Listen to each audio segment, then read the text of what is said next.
Welcome to Intimate Sky Astrology. My name is Kara, and I'm here to give you a little rundown on what I see in the sky. Blue. But, yeah, I use astrological charts to help and enhance my understanding of the goings on in the world. And what I'm really excited about right now in this eclipse season is Uranus in Taurus at what I like to call the heart of the dragon. Now, the dragon's heart is the point between the nodes of the moon, known as the head and tail of the dragon. The north node is presently in Leo, and that's the head, and the south node is in Aquarius, and that's the tail. A lot of astrologers say we're going towards the head and we're leaving the tail behind. We got to stay grounded in the tail and kind of do it right, do that Aquarius energy right, as it were, right now. Which means, let your detachment from the world be something that fuels your passion rather than detracts from it. Aquarius South Node energy is, it can be so detached and so aloof and so cold, and also so wanting to please, worried about what people will think. People think that Aquarius doesn't, but it definitely does. Very attuned to the group energy, and this can be a beautiful thing. And I think the bridge right now being Uranus in Taurus, Uranus, the ruler of Aquarius in Taurus, is that the community that we want to be attuned to is this one. Look how my hand is part of the landscape.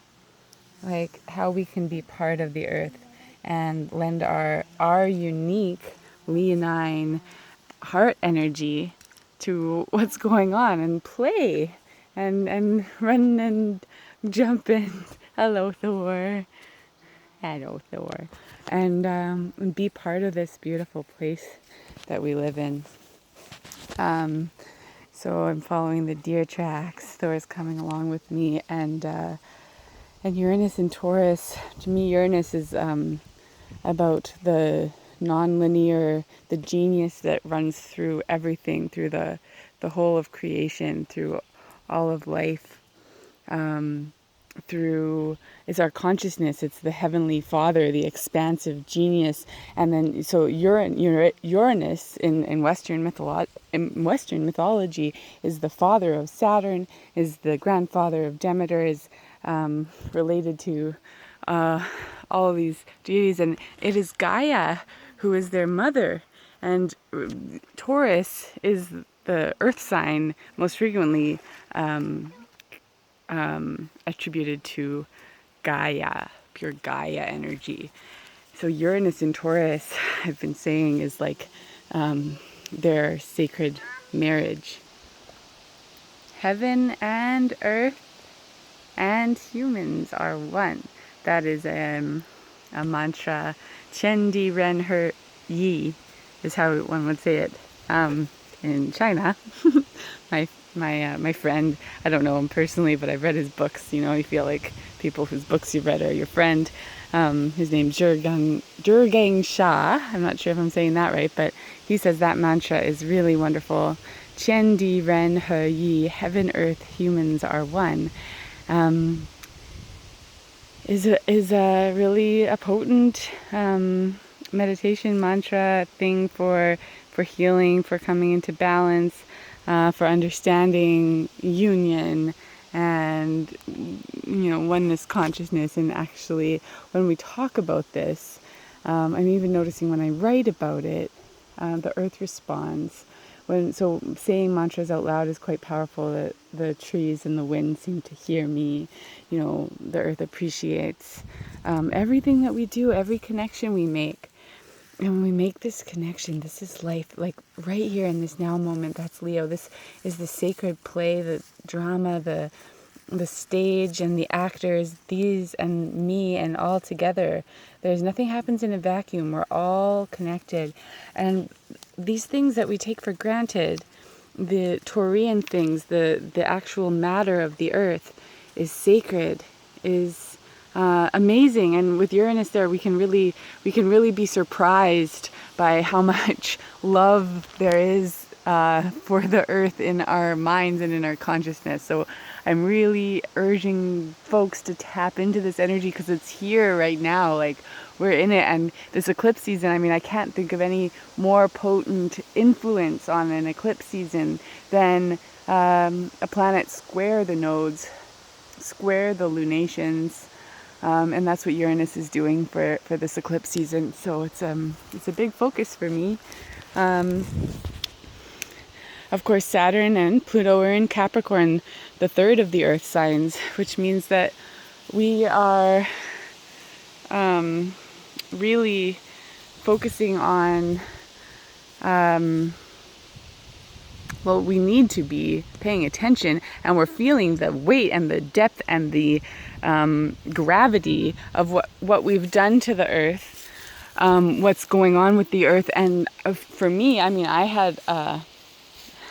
follow these near-term human extinction support groups.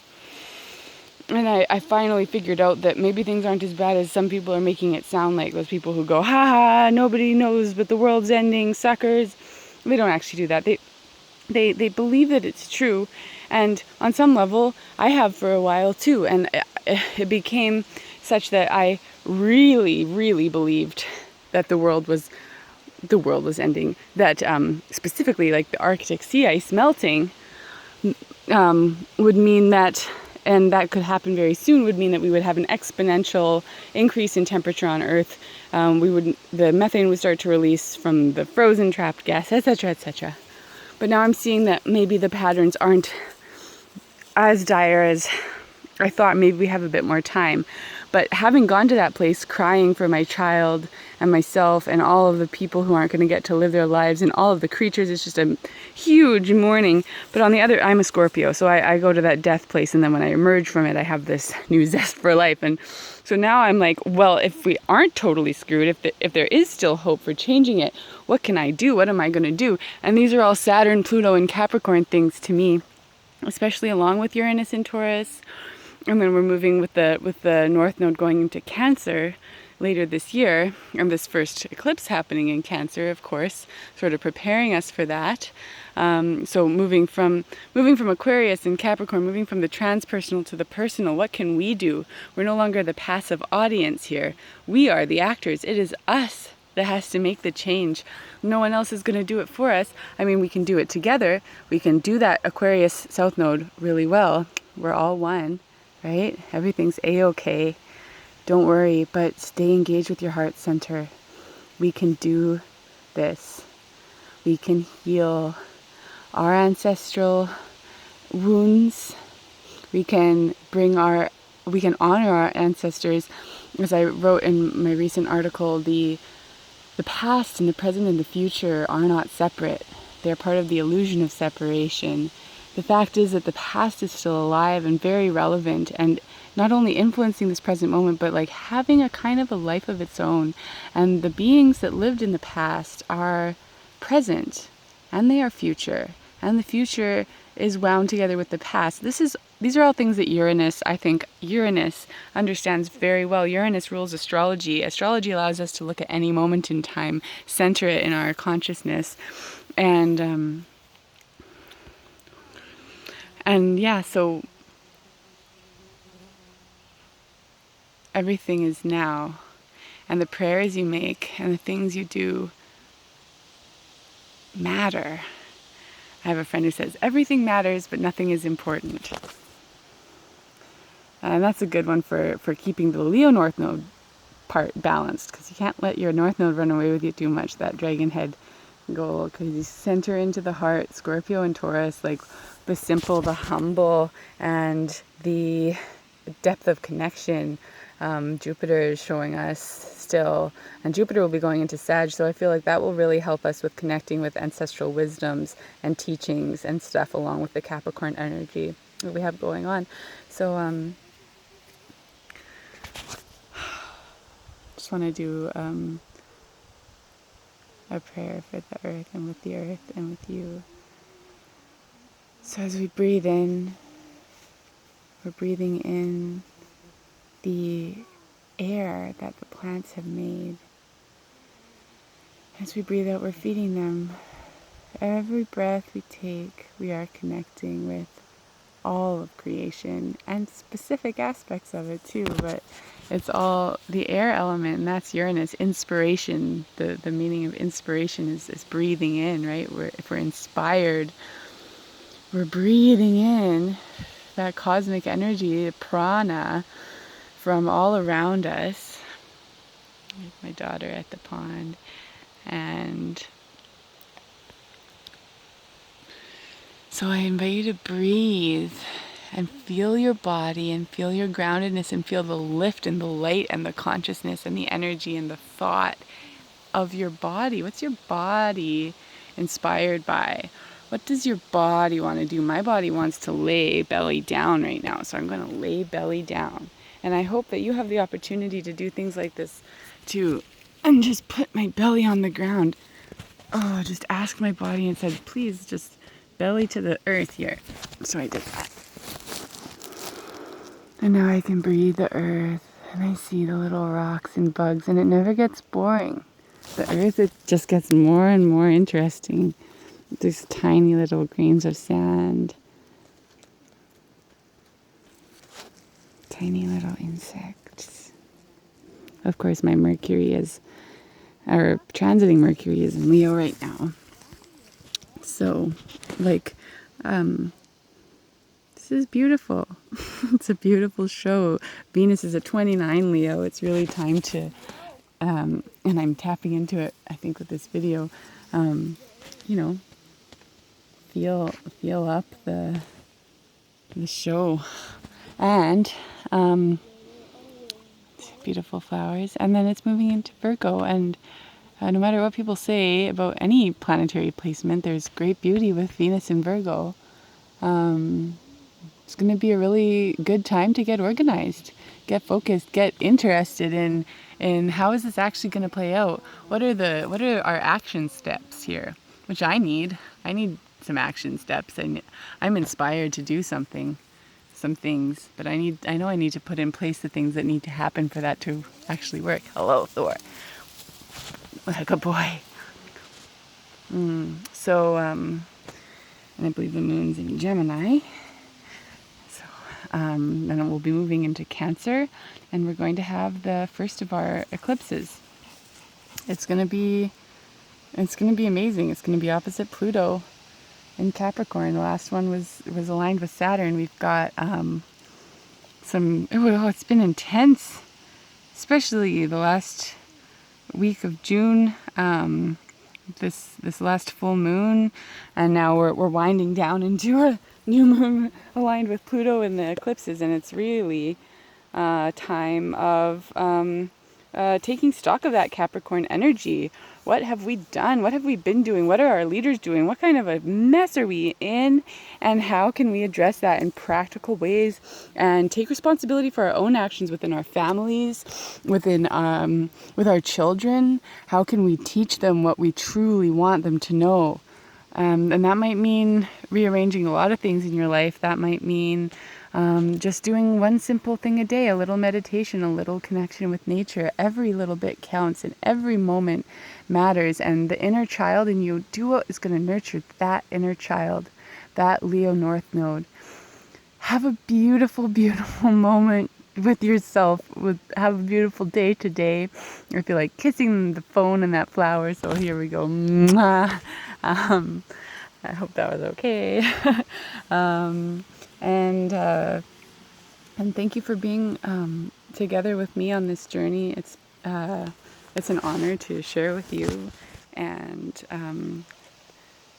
we are all connected. We are all together now. breathe and be in your center, be in your heart. Believe in the truth and what you are and what you see, and accept too that it's all a dance, and it's all a beautiful, beautiful. It's just a beautiful gift. Generosity, gratitude, they flow back and forth. And Taurus is the asteroid of love, requited love, and I just read an article about that. It was really good. Maybe I'll link to it below. But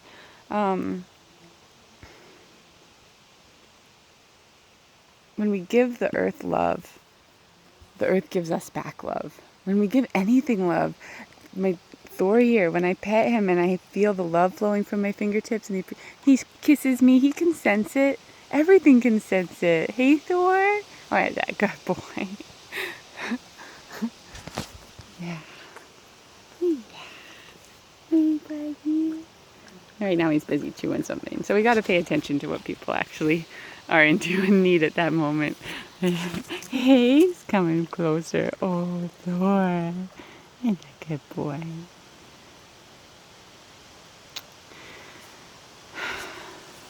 See, I get kisses back. Get kisses back. Blessings from me and Thor. And the pond. And the wind and the trees. The bugs and the bees. Good night. Good morning. Happy day.